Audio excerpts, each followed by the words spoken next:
नमस्कार जोहार रावरीमन सुनेलाई घी झारगोब.टीवी का साप्ताहिक डिजिटल रेडियो जिकर में रावरीमन पूरा सप्ताह कर बड़ खबर के सुन सकीला। इके रावरीमन Facebook, YouTube, Twitter, Instagram, Apple podcast, Google podcast और जियो सावन पर भी सुन सकीला। ये रेडियो पर उपलब्ध नखे, लेकिन रावरीमन अपन कमेंट जरूर भेजब। सबसे पहले बात करब 2 फरवरी कर।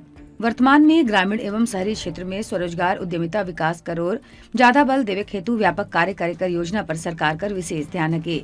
इन निमित्त ग्रामीण और शहरी क्षेत्र कर युवा मन के मुख्यमंत्री रोजगार सृजन योजना से आच्छादित कर प्रक्रिया आरंभ कर देवल जाए है, जेकर मुख्य उद्देश्य अनुसूचित जाति, अनुसूचित जनजाति, अल्पसंख्यक वर्ग, पिछड़ा वर्ग और दिव्यांगजन कर युवाओं के रोजगार स्वयं से व्यवसाय शुरू करे हेतु सुगम एवं सस्ता दर पर ऋण और अनुदान कर लाभ देवल जाए है। ऐसा युवा मन के रोजगार से जोड़कर उद्यमिता विकास हेतु झारखंड राज्य आदिवासी सहकारी निगम, झारखंड राज्य अनुसूचित जाति सहकारी विकास निगम, झारखंड राज्य पिछड़ा वर्ग एवं विकास निगम और झारखंड राज्य अल्पसंख्यक वित्त और विकास निगम से ऋण लेवे कर प्रक्रिया के लचीला बनाल जाए है। वहीं 2 फरवरी के ही मुख्यमंत्री हेमंत सोरेन फूलोजानो मेडिकल कॉलेज अस्पताल कर व्यवस्था अविलंब दुरुस्त करे कर निर्देश अस्पताल प्रबंधन कर दिले। वो कहले कि अगर हिया कर व्यवस्था में कैसनो तरह कर कमी होए कर शिकायत मिली तो संबंधित अधिकारी कर खिलाफ कड़ा कार्रवाई करल जाए। वो फूलोजानो मेडिकल कॉलेज अस्पताल कर व्यवस्था के लेके principal, civil surgeon, medical superintendent और चिकित्सा पदाधिकारी कर संगे बैठक कर पूरी स्थिति कर जानकारी ले लें। वहीं 2 फरवरी के ही मुख्यमंत्री हेमंत सोरेन पश्चिम सिंहभूम के टोटा प्रखंड के सेरेंगसिया में आयोजित शहीद दिवस समारोह में कुल 17 सामुदायिक वन पट्टा, जिला में पूर्ण कुल 5,651 आवास, प्रधानमंत्री आवास का राशि, मुंडा मानकी के नियुक्ति पत्र, अनुकंपा कर तहत नियुक्ति पत्र, ग्रीन राशन कार्ड, JSLPS अंतर्गत मिले वाला ऋण, पोटोहो स्मारक समिति के वित्तीय सहायता पत्र कर वितरण और 4 एम्बुलेंस कर लोकार्पण कर लें। और अब बात करब 3 फरवरी कर। राइज कर श्रेष्ठ एवं बेहतरीन अस्वस्थ वृद्ध कलाकार कर पेंशन राशि 1,000 रूपया प्रति माह से बढ़ाकर 4,000 रूपया कर देवल जाए है। मुख्यमंत्री हेमंत सोरेन कला, संस्कृति, खेलकूद एवं युवा कार्य विभाग कर पेंशन राशि में बढ़ोतरी के प्रस्ताव के मंजूरी दे दे हैं। ये मंत्रिमंडल के स्वीकृति ले रखल जाए है और ये कलाकार मनकर मिलल लाभ ई पेंशन योजना का लाभ लेवे से वैसन श्रेष्ठ और बेहतरीन अस्वस्थ वृद्ध कलाकार आवेदन कर सके ना, जेकर मासिक आय 8,000 रूपए से कम हके। एकर से पूर्व मासिक आय कर अधिकतम सीमा 4,000 रूपए प्रति माह के। एकर अलावा एक वित्तीय वर्ष में अधिकतम 100 कलाकार की पेंशन देवल जाए। वही 3 फरवरी के ही रामकृष्ण मिशन ऑडिटोरियम में राज्य उद्यान निदेशालय कर ओर से आयोजित झारखंड में फूलों कर व्यावसायिक खेती वर्तमान परिदृश्य और संभावना विषय पर 1 दिवसीय सेमिनार में रांची प्रमंडल कर किसान संबोधित कर लें। कृषि पशुपालन एवं सहकारिता मंत्री बादल पत्रलेख राज्य में कृषि विकास कर संभावना पर जोर देते कहलें कि राज्य में फ्लोरिकल्चर से जुड़ल आधारभूत संरचना कर विकास ले सरकार प्रतिबद्ध है और इस दिशा में काम तेजी से करल जात है। रांची प्रमंडल कर किसान के संबोधित करते कहलें कि अगला दशक किसान कर हके और सरकार कर फोकस कृषि उत्पादकता पर हके। इसीलिए कृषक कर परंपरागत और तरीका कर संगे संग तकनीकी स्तर पर भी दक्षता हासिल करे हुई ताकि किसान कर आय ज्यादा से ज्यादा हो सके। हुए 3 फरवरी के राइजकर ग्रामीण एवं शहरी क्षेत्र में स्वरोजगार एवं उद्यमिता विकास के बढ़ावा देवे हेतु अनुसूचित जनजाति, अनुसूचित जाति, अल्पसंख्यक पिछड़ा वर्ग एवं दिव्यांग वर्ग कर युवा मन के ऋण सह अनुदान योजना अंतर्गत अनुसूचित जनजाति, अनुसूचित जाति, अल्पसंख्यक और पिछड़ा वर्ग कल्याण विभाग अंतर्गत संचालित झारखंड राज्य आदिवासी सहकारी विकास निगम, झारखंड राज्य अनुसूचित जाति सहकारिता निगम, झारखंड राज्य अल्पसंख्यक एवं वित्त विकास निगम, झारखंड राज्य पिछड़ा वर्ग वित्त एवं विकास निगम द्वारा राज्य योजना मद अंतर्गत उपलब्ध बजटीय उपबंध से सुगम एवं सस्ता दर पर ऋण कर सुविधा एवं ऋण में 40% अनुदान या अधिकतम 5 लाख रुपया मात्र कर अनुदान कर प्रावधान और ऋण सह अनुदान योजना का नाम मुख्यमंत्री रोजगार सृजन योजना परिवर्तित कर घटनोत्तर स्वीकृति देवल जाए है। 3 फरवरी के ही कोरोना काल में जारी लॉकडाउन प्रावधान कर उल्लंघन कर फलस्वरूप दर्ज प्राथमिकी के वापस लेवे कर स्वीकृति मंत्री परिषद कर बैठक में देवल गेलक। गोटा राइज में प्रवासी मजदूर द्वारा लॉकडाउन उल्लंघन कर कुल 30 प्राथमिकी दर्ज कर देवल जाए है, जेकर में 204 मजदूर मन के आरोपी बनाल जाए है। एकर में रांची का सिल्ली थाना में 32 गो मजदूर कर खिलाफ प्राथमिकी दर्ज है। वहीं लोहरदगा कर विभिन्न थाना में 15, सिमडेगा में 2 गो, जमशेदपुर में 1 गो, चाईबासा में 5 गो, दुमका में 1 गो, साहिबगंज में 4 गो और पाकुड़ जिला में 1 गो प्राथमिकी दर्ज कराल जाए है।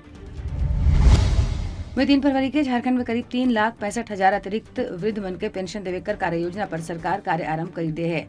राज्य योजना अंतर्गत संचालित मुख्यमंत्री राज्य पेंशन योजना अंतर्गत योग्य व्यक्ति मन के 100% अनाच्छादन कर घटनोत्तर स्वीकृति मंत्री परिषद कर बैठक में देवल गेलक। इस स्वीकृति के उपरांत राइज कर 7,30,000 वृद्धा मन के पेंशन योजना का लाभ प्राप्त हुई। मालूम हो कि राज्य में 60 वर्ष से ऊपर कर वृद्ध के मुख्यमंत्री राज्य वृद्धा पेंशन योजना के अंतर्गत प्रति लाभुक कर प्रति माह 1,000 रुपया कर आर्थिक सहायता प्रदान करल जाये।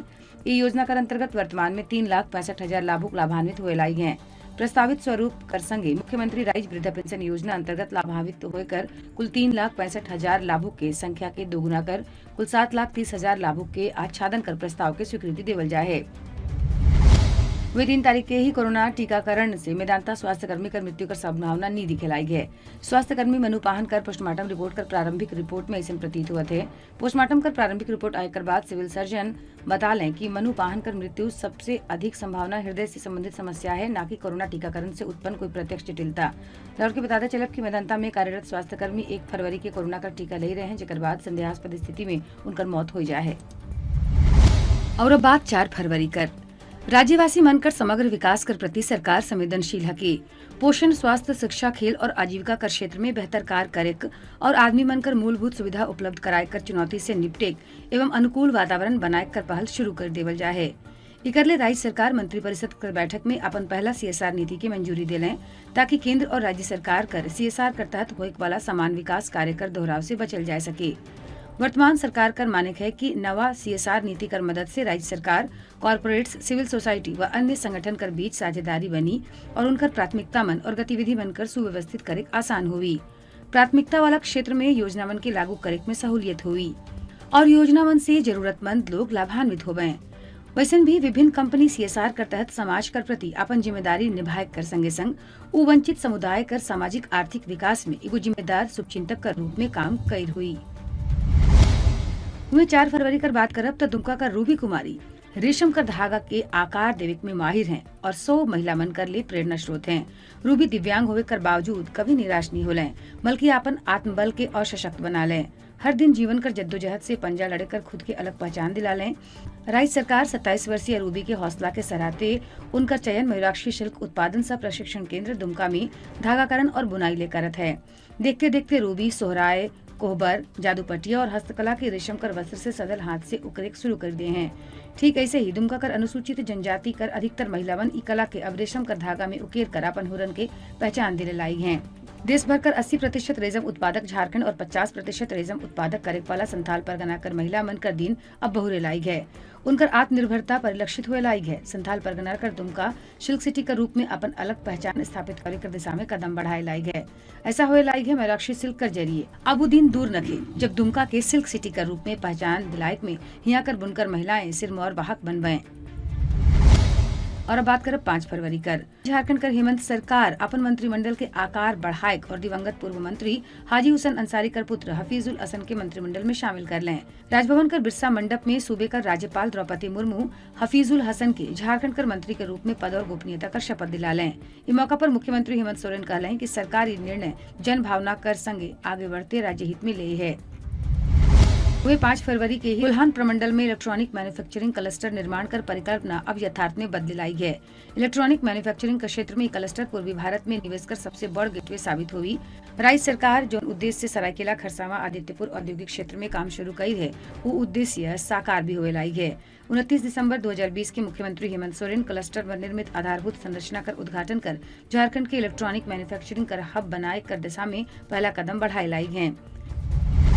वे 5 फरवरी के ही राज्य सचिवालय प्रोजेक्ट भवन में नगर विकास एवं आवास विभाग कर अधिकारी मनकर संगे केंद्रीय योजना वन कर समीक्षा कर दौरान भारत सरकार कर आवासन एवं शहरी कार्य मंत्रालय श्री सचिव दुर्गा शंकर मिश्र शामिल रहे और कहलें कि देश कर अर्थव्यवस्था के मजबूती प्रदान करे है तो सबसे ज्यादा शहरीकरण से संभव है। समीक्षा कर दौरान विभिन्न योजना वन कर प्रगति पर संतोष व्यक्त करते कहलें कि मिशन द्वारा संचालित योजना वन में झारखंड देश कर अग्रणी राज्य में हमेशा से रही है। इके बरकरार रखे के लिए क्रियान्वयन कर गति में तेजी लायक जरूरत है। इस मौका पर नगर विकास एवं आवास विभाग झारखंड कर सचिव विनय कुमार चौबे राज्य में शहरी जरूरत निकाय कर संख्या और विकास योजना के प्रगति पर चर्चा कर लें और कह लें कि हम लगातार 100 योजना कर क्लोज मॉनिटरिंग करे लाएगी और हमरे मन कर कोशिश सके कि निकाय स्तर से लेकर सरकारी कर स्तर तक योजना के क्रियान्वयन में कोई विलम्ब नहीं होगी। पल पल बदलत खबर ले राउरी मन सुनत रहू झारगोब.tv का नागपुरिया बुलेटिन। जोहार।